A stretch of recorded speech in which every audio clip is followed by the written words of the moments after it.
नमस्कार शेतकरी मित्रांनो, आज आपण पाहणार आहोत राज्यातील कांदा आणि सोयाबीन बाजाराचा ताजा अपडेट।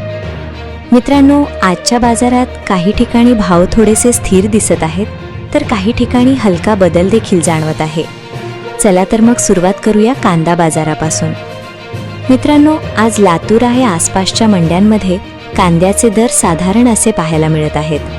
कांदा भाव सध्या 900 रुपयांपासून सुरू होऊन 1400 रुपयांपर्यंत पोहोचत आहे। मध्यम दर्जाचा कांदा साधारण 1000 ते 1200 रुपयांच्या दरम्यान विकला जात आहे, तर चांगल्या गुणवत्तेचा कांदा काही ठिकाणी 1300 ते 1500 रुपयांपर्यंतही जात आहे। मित्रांनो, सध्या बाजारात आवक थोडी जास्त असल्यामुळे दरांवर दबाव जाणवत आहे, त्यामुळे शेतकऱ्यांनी घाई करून माल विकू नये। थोडा बाजाराचा ट्रेंड पाहणे अधिक योग्य ठरेल। आता वळूया सोयाबीन बाजाराकडे। मित्रांनो, सोयाबीनचे दर सध्या तुलनेने स्थिर दिसत आहेत।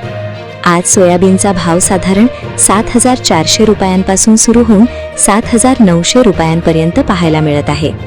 चांगल्या दर्जाचा सोयाबीन काही ठिकाणी 8000 रुपयांपर्यंतही जात आहे, तर हलक्या दर्जाच्या मालाला साधारण 7200 रुपयांच्या आसपास दर मिळतोय।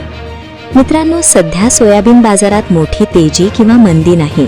संपूर्ण बाजार हा देशांतर्गत मागणी आणि निर्यातीवर अवलंबून आहे। जर मागणी वाढली तर पुढील काही दिवसांत भावात सुधारणा दिसू शकते।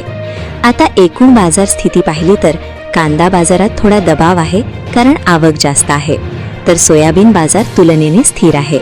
म्हणून मित्रांनो, कोणताही निर्णय घेताना घाई करू नका। थोडा वेळ बाजार समजून घेणे शेतकऱ्यांसाठी फायदेशीर ठरू शकते। आणि हो मित्रांनो, रोजचा असा ताजा बाजार अपडेट मिळवण्यासाठी आपल्या चॅनलला सबस्क्राईब करायला विसरू नका। व्हिडिओ आवडला असेल तर लाईक करा आणि तुमच्या शेतकरी मित्रांपर्यंत शेअर नक्की करा। धन्यवाद मित्रांनो।